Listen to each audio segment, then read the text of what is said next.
दुपारच्या भुकेसाठी बनवूया झणझणीत देसी पास्ता रेसिपी।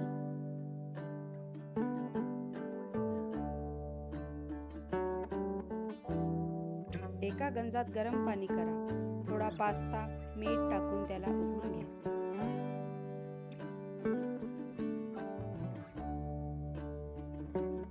एका कढईत 1.5 टेबलस्पून तेल टाका, त्याच्यामध्ये थोडं जिरं, कांदा, हिरवी मिरची आणि आलं लसूण पेस्ट टाकून त्याला परतून घ्या।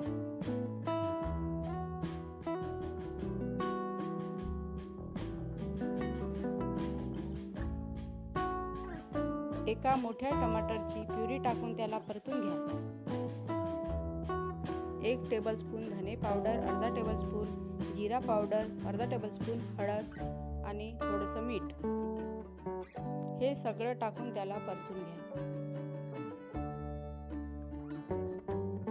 पास्ता मसाला आणि थोडं केचप टाकून त्याला परतून घ्या।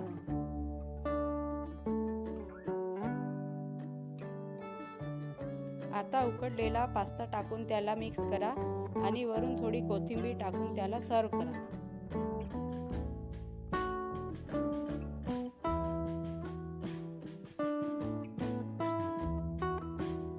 झणझणीत घरगुती पास्ता रेडी।